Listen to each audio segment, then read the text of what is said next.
What's up everybody, Dustin here with Dustin's Customs, and we just got done racing the first race of the Dixie Shootout for quarter midget racing. It's really windy.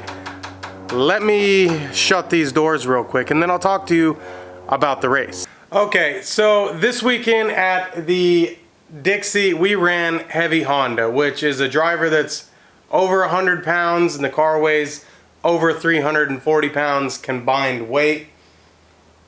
For our car, I'll go ahead and tell you the setup. Just to let everyone know, I am a rookie. We've been almost a year in quarter midgets. There's a lot more into it. I'm sure many of you that do it know that there's a lot more into it. What we ran in heavy Honda, we started first. My daughter must have been sleeping on the line. First time with all the heavy hitters. I mean, there's kids from around the country that have been doing this for a long time. Anyways, she went first to last. Not the greatest solution. I had a 36 front sprocket on the motor and a 29 rear sprocket on the axle. Runs about 5,800 RPMs, 5,700 RPMs, around there. Should have been more than enough to keep up with everybody. She was sleeping. Now she does weigh, you know, a little more than some of these drivers, so they can place weight where they need it a little better. But as for the last 3 weeks, we've had a problem where we've been bending axles. I'll show you right now. So right there is 3 bent axles. And we've been trying to do everything we can to get the car to handle. My daughter the car was understeering. She'd say, the back of the car has all the grip in the world, but when I go around a turn, I lose front traction. She slides, hits the wall, bends an axle, bends the whole front of the car. $400 later. It was $400 3 weeks in a row. We were struggling. I tried to gear it down, gear it up, tried all that. Tried to adjust it. We do have a Longacre set of scales. The problem was we'd get the car on the scale and they would zero out. And then you have to take them off, reset them, and it was a pain. Something's wrong. We got to send the computer into Longacre and see if they can fix it or buy a new set of scales. So I bought some bathroom scales from Five Below. Probably not the greatest idea. We scaled the car on these bathroom scales. Last minute, got the car together, took off work all week. I left work early, you know, come home at 3 o'clock, work on the car until 10, 12 o'clock at night, getting it clean, getting everything organized, getting stuff ready. This was our first big event ever. We've been doing the local club meetings, and we plan on doing the entire Dixie series. Me and my wife worked the scales and the pictures for the heat winners and the feature winners. There's probably a list if y'all want to check them out. It's under probably USAC or the Dixie series. You can see the winners and the pictures probably. I'm not gonna name names and post pictures. There was a lot of heavy hitters there. I mean, there was people that probably had multi-million-dollar rigs there. It was a pretty cool experience to see. It makes me think I need to start my own business in order to fund these things, funding them on a normal man's salary. Me and my wife do pretty good together, but still it's expensive. We have probably $6,000 into this car right here.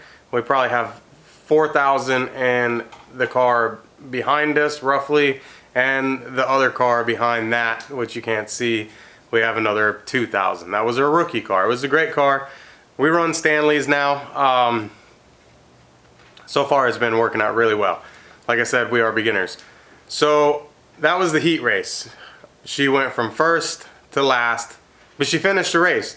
And the thing was, I was like, don't hit the wall.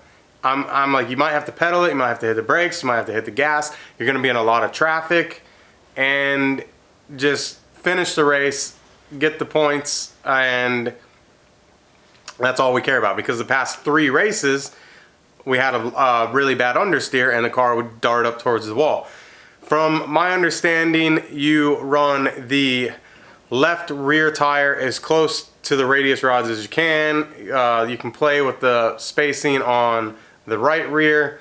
On these Stanleys, like 14 1/4 On the panhard bar, you kind of adjust it from the frame or bolt to bolt, you know, adjust that. The rear panhard bar, I think we got like the third hole up or something like that. We dropped it down a couple.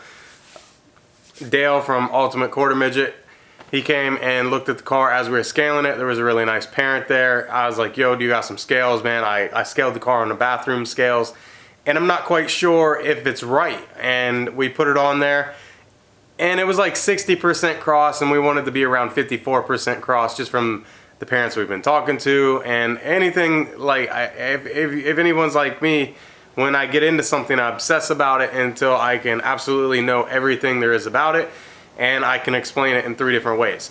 I am not there yet, but I have learned a lot from reading on the internet, talking to parents. Another thing with racers is everyone's got their own way of doing it, so you can talk to 10 different people and there's 10 different ways to set up these cars. I think we finally found a balance that works for her weight. She is a 135, 40-pound driver, and she's got all the weight in the rear, so we had to put weight up front, and the car weighs 350 pounds, 51 pounds. The minimum is 350 for heavy Honda, but she did really well. So we go out to the A main. She starts in 11th place. At first we thought we weren't going to be able to start because there's something with odd number of cars, and the 11th car is a backup unless there's 12 cars and they all go out. You racers will know what I'm talking about. And she was kind of bummed. We didn't think she was going to go out. Then they said, yeah, she's going out anyways. There was a couple crashes. A couple people had problems with their car. She got all the way up to 4th place. She, you know, dodging and weaving, and she was driving the car at first. And rookie training, you foot down, never touch the brake, never let off the gas, and the car just hooks all the way around the track.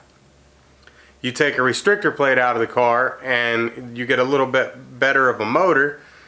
All of a sudden you got to drive the car, and she wasn't used to that. She was used to foot down and the car will stick. Well, I had the setup wrong in the car apparently. My scales kept messing up, so I just adjusted ride heights and hoped that was it, but that was far off. I probably had 90% cross in the car. So it had, you know, a lot of understeer. She goes out in this A main and dodging and weaving people. She gets all the way up to 4th place, I think. And right before then, me and my wife were working the scales for the event. I told her grandpa, I'm like, put a 30-tooth gear in the rear.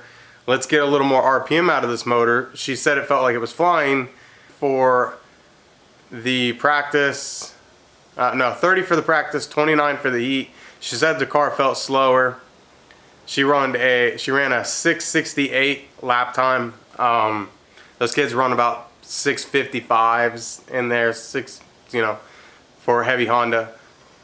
So then I was like, all right, let's try a little more RPM. If she has to let out of it because now she's in traffic and she's not used to this much traffic, she'll have a little more gear to get back in it and catch back up, and hopefully that works out. Well, it didn't work out. She got all the way up to 4th place and she ran out of gear, and kind of was nervous, you know, revving the motor up, you know, 5,900 RPMs. Supposed to keep it around 58. So what I'm told, I don't know. She's a little heavier, so it lugs the motor down and doesn't turn as much RPM as a lighter kid in like lighter classes, and it's just a big learning curve. 4th place, she's holding her own, but them kids are faster. I'm taking it that they had more gear, and so what I'm thinking, I was just been switching the rear sprocket. Now I think I am going to start trying to find something in between the gear that seemed like it worked really well, except she ran out of top speed, and then the gear that lugged the motor down, and it just, once she got going, it didn't have enough. So I gotta figure out something in between that. So tonight I'm gonna do a bunch of research and see if I can get gears in between that, because April 1st or something like that. We will be in Georgia for the Dixie series. I'm going to try to get a lot more coverage of it. I didn't have time to film and stuff, and I kind of want to incorporate this into my YouTube channel. I know I do a lot of Mustang stuff. This is kind of taken over my life. I always thought I was like a drag racer, street racer kind of guy. I don't know, when I was younger I did it. I haven't had the time or funds to build this car. I start a car. I built that Mustang Turbo. It's been sitting there parked. I'm about to pull it back in and put it back to stock and just finish this LS swap that's back here. I'll show you all that in a minute, and it's just waiting on a couple things. But this has totally, I've totally got obsessed with this circle track stuff, and I am gonna try to get my kid as far into racing as I can take them, and I will try to make the money. And I'm sure a lot of parents can relate to that. Some of the parents have done really well for themselves and pull up in $1 million rigs with 4 cars and sliding glass doors on their trailers, but that's not me. We have an enclosed trailer that we use, and a lot of times we just use a Lowe's lawn trailer, and it's just because it's quick and easy. But well, we're looking at toy haulers. We're probably going to buy a toy hauler. We were going to buy a new truck, and then I was like, we bought a boat instead. I'm like, we'll keep the truck. We bought a boat. A family that boats together stays together. And we had 2 other boats, and they were just projects. They were never going to get done, so we just bought a nicer, already ready boat. But now we're looking at toy haulers, and we're going to try to take this racing thing pretty seriously. So we ran a, okay, just like I said I was an amateur, but these are tires. On the right rear, we ran a 34.56 A35. That was our right rear. And on the right front, we ran a 3350-6 A35. And this is a 31. We didn't run a 31. We ran all 32s, and I think those were A20s. So we also run advanced shocks. We just had 4 shocks that are on this car back here. We took those shocks off. We sent them in to Advanced to get rebuilt. We did buy some hypercoil springs. I'll go ahead and tell everybody the springs I ran. I talked to Garrett from CSI, and he kind of told us the valving and the springs to use. So on the left front, we ran a 100-pound spring. On the right front, we ran a 25-pound spring. On the right rear, we did have a 140. And then on the left rear, we had a 116. Yes, 116. I didn't know if that was working or not. That's what Garrett from CSI said to run. We ran it. Said the car felt amazing. It was just a little bumpy in the rear. Maybe it was that tight right rear spring, the 132-pound spring, or 140. The 132 was sold out. I did a lot of research, and a lot of people run heavier springs on the left side. So I put on the right, what we ran the race with was a right front 125, a right rear 125, a left rear 140, and a left front 100. And she said the car felt like it was floating around the track, and she said she felt like she had all the grip in the world. Now also, there was a family at the track over by the tech shed at New Smyrna Speedway that actually let us put the car on their setup table and their scales, and he was a long-time go-karter, and he knew a lot. He helped set up the car, set ride height. He's like, man, he's like, we got the cross right, but the ride height's a little off. I'm like, let's just start from scratch. And he was gracious enough to do that. Big shout out to you. That was very nice. So scales is a big thing. If you're gonna get into quarter midgets, scales, and until you get into an upper class car and shocks, don't really matter. We have a really nice rookie car. We're trying to get rid of it. I don't have all the space in the world. We have a 3-bay shop, and it's not enough room for everything that this family does.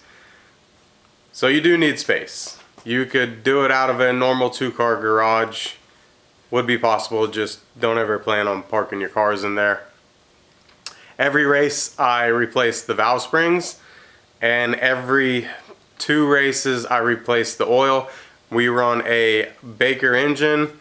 It's a UT3, 20 degrees of timing. And in the rule book, if you read the rule book, every racing is about the thin line of the rules. Jetting your carbs,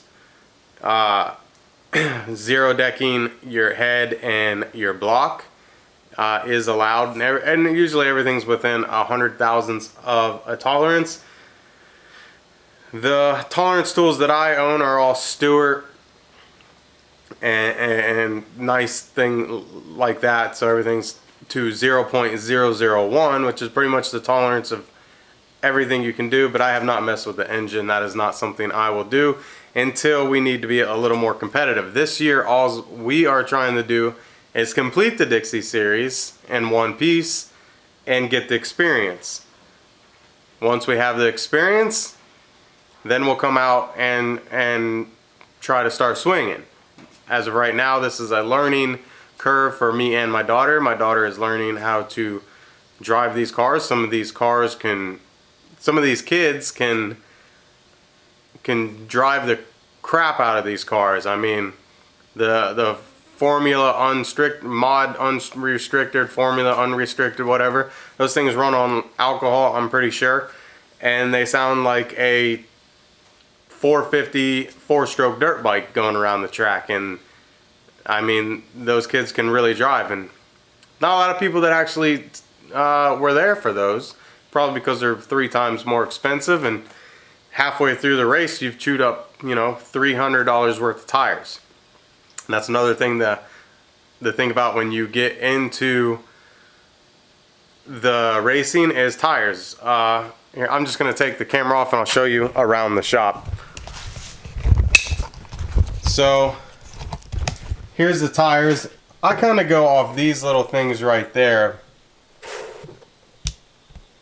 how much they've been used. Like, those tires haven't been used that much, but I wouldn't race them again.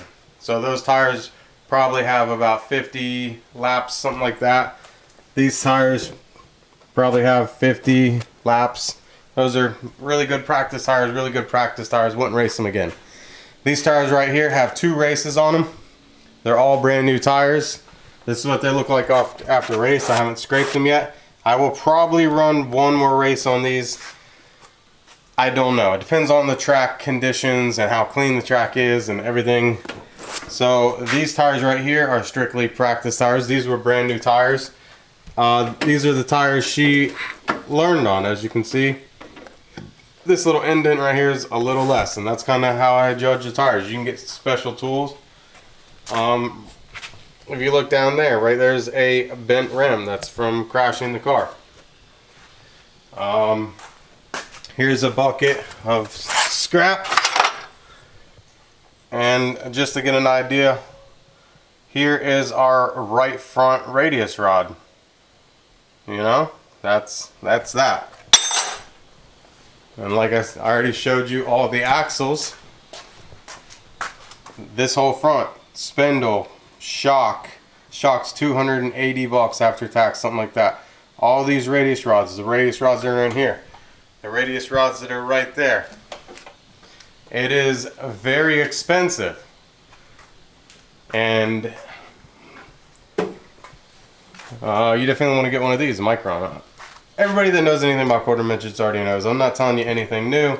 I'm just telling you from my experience, there is a lot of stuff going on with these cars. Anyways, so that was that. We placed 8th place overall. So hopefully I can get the gearing right and keep the car set up right. Right here is our scale pads. Those are our scale pads. And then over here is our scales. This is the one that I have to send in. And this is the one why I had to use bathroom scales. So that's the scaling that we use right there. So I'll send that in, hopefully, and they can get that fixed. Anyways, LS engine. I bought a ball hone to do the cylinders. I cleaned the engine real well. It had some rust in it. I cleaned the rust out. Like, this is gonna be a sloppy build. They gave me the wrong ball hone, so boo-hoo. I already put the pack valve springs in, so those heads are cleaned, ready to go. Y'all seen that video. Here's the old valve springs. There is the Holley oil pan, ARP head studs, and Texas Speed Stage 4 turbo camshaft that will be going in the car. I got the UPR anti-roll bar installed in the car. Here's our other car. That's a car I'm selling. I might actually make that a dirt car. I'm not sure. Let me walk around here. I got so much. I just need to get rid of that car. So I bought this bumper. I think Andrew actually bought the Mustang this bumper came off from, a supercharged Mustang. So I bought the bumper off the dude. And then I bought this Mach 1 hood from Nick. And it has some damage, but this whole car is going to need body work eventually. And I've decided just to make it a turbo LS street car. Just something fast I can mess around at the track. I'm not trying to be a professional. The only professionals are going to be my son in wrestling and football and my daughter in racing. So as a parent, your dreams, you should have done them when you were in your 20s. That's all I gotta say. So I'm still debating on putting the UPR tubular K-member off my other new Edge into this car. I don't know. I'm just gonna make it a street car, so what's it matter? Maybe eventually, if we get a little more serious, and maybe if my daughter wants to do some drag racing, it's kind of the deal. Cobras. I'm going to. I've put this bar in there so I could roll it around, thinking that would work, which probably would, but I'm just gonna stick the dash in it. You know, I wasn't gonna do a dash, but I'm just gonna get a bolt-in or weld-in roll cage and a dash, and put the dash from the Cobra in it. I'm gonna put the Cobra fenders on it, and I'm gonna eventually do all the body work. First, I need to put that motor together, so I went to AutoZone to get the ball hone again today, and they did not have it. So as soon as I get the ball hone for that engine, I'm going to clean it, gap the rings, and put the motor together with all the ARP hardware and stuff like that. But I just thought that was maybe some people want to know about this quarter midget stuff. I'm gonna start going over stuff. I was just so busy I didn't want to film anything. I haven't filmed in months, it seems like. But so far we spend roughly about, I don't know, $400 a week plus entry fees to run this. I know this isn't like our typical videos. For some reason I have a problem uploading iPhone footage to my computer. I'll try it again, and maybe I can throw in some footage of working on the car. I'm not sure if it's gonna work or not. I don't know why Windows has such a problem with iPhone footage sometimes. So this is probably just a talking head video. That's it. Oh, another thing, the car back there has the original car is a UT1. This blue car back here is a UT2. This car is a UT3, and we have another UT3 engine in a box right here from Baker. So hopefully all goes well, and the next Dixie race I will try to do better about filming, and I will start filming on these cars. I got to get this other car ready as a backup car. So there will probably be that kind of content. I know the go-kart guys are real big. They do everything's about tire prep. We're not allowed to use chemicals on the tires, so it's just new tires, pretty much. So, like I said, I'm Dustin. This has been Dustin's Customs.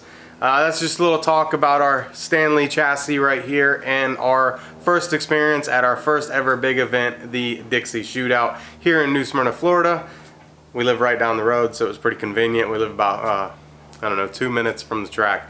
So it's pretty awesome that, but now we're going to be driving throughout the south to finish these races. Like I said, I'm Dustin. This is Dustin's Customs, and this is Racing Sutton. That is gonna be our thing. I'll see you later. Bye.